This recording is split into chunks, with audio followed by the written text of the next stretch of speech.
Hi guys! So for today's video nga ay meron naman tayong negosyo ideas na pwede natin pagkakitaan ngayon. Dahil alam nyo ba na mabenta talaga ang palamig sa araw-araw lalo na't sobrang init talaga ng panahon ngayon. Pero syempre, kakaibang palamig nga ang gagawin natin para naman kaakit-akit talaga sa ating mga customers. At kikita talaga tayo ng bongga para naman kahit papano ay may extra income nga tayo sa araw-araw. Lalo na't pwede nga itong mabenta kahit sa labas lang ng bahay nyo. O kaya naman ilagay nyo lang sa freezer dahil pwede nga itong gawing ice candy. Diba? So, bali, ang una nga natin gagawin ngayon ay itong gulaman. Kumuha nga lang ako ng 2 cups ng tubig at pinaghalo nga itong 25 grams ng gulaman powder. At syempre, para magkalasa nga itong black gulaman natin, ay naglagay lang ako ng kalahating asukal. Pinaghalo ko nga lang ito hanggang sa kumulo. Kaya nung kumulo na nga ito, ay saka ko naman to transfer sa tray. Then, maghintay nga ulit tayo para lumamig at tumigas nga itong gulaman. Kapag tumigas na nga ito, ay saka naman natin to paghiwa-hiwain ng pa-cubes. Pag naiwa na nga natin ito, ay iset aside muna natin ang ating gulaman. Dahil dito naman tayo magtitimpla ng ating palamig. Sobrang dali lang to dahil may nakaredy nga tayo ditong milk chocolate powder ng Enjoy. Di ka na nga mahirapan mag-isip kung ano nga ang ininegosyo mo dahil sa Enjoy ay kumpleto na at mura pa ang mga products nila. Kaya patok talaga to para sa atin na sakto lang ang puhunan. Kagaya nga nitong ginagawa natin ngayon na palamig dahil sa palamig nga ay nako, doble-doble talaga ang tubo mo dito at sobrang dali pang gawin. Bali sa isang balot nga na 500 grams na milk chocolate powder ay pinaghalo ko muna siya sa 2 liters na tubig. At dinagdagan ulit ng 3 liters kaya total of 5 liters yung nagamit kong tubig. And by the way guys, ay mineral water pala yung ginamit ko para sure talaga tayong malinis ang ating palamig. Lalo na't maraming ang bata dito sa amin. Tapos saka ko naman pala binuhos dito yung ginawa nating gulaman. At i-mix lang natin para walang mamuong powder. Ganun. Dito naman pala sa kabila, isang flavor naman ang gagawin natin. Para naman may pagpipilian ng ating customers. Diba? At syempre, bukod nga sa milk chocolate at buko pandan ang mga flavors ng Enjoy, ay meron pa silang iba. Meron nga silang melon, buko, at ube makapuno. Kaya naman pwede ka talagang pumili kung ano ang mga patok ngayong flavors para sa ating palamig. Same din ang mga proseso niyan guys, basta ang isang balot ng flavored powder ay ipaghalo lang natin siya sa 5 liters na tubig. Tapos nasa sa inyo na din syempre kung lalagyan na din ng gulaman. Dahil mas masarap talaga sa palamig ay yung may gulaman talaga. Para naman kapag humigop ka ay may ninunguya-nguya ka pa, ganun. Kaya naman after nga natin matimpla ay di pwedeng mawala ang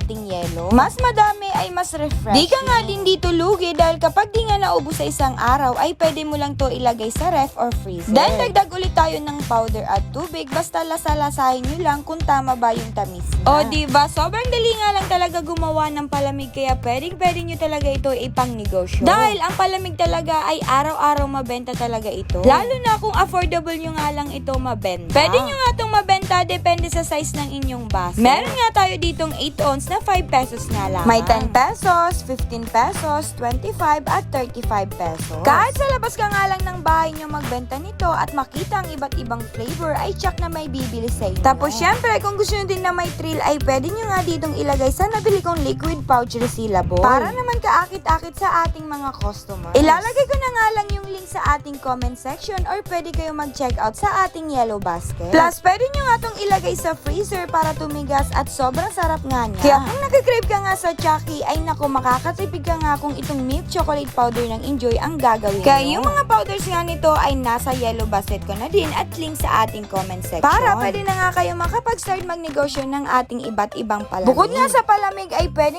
nyo nga pa itong gawing ice candy. Meron na nga akong na-upload kung paano gumawa ng ice candy gamit nga ang palamig powders. O diba, sobrang dali lang talaga gumawa lalo na't may sipag at tsaka ka sa pagbebenta. Kaya naman kung gusto pa ng mga negosyo ideas or food recipes ay follow nyo lang ang ANJ's Flix. Kaya yun lang guys, thank you for watching.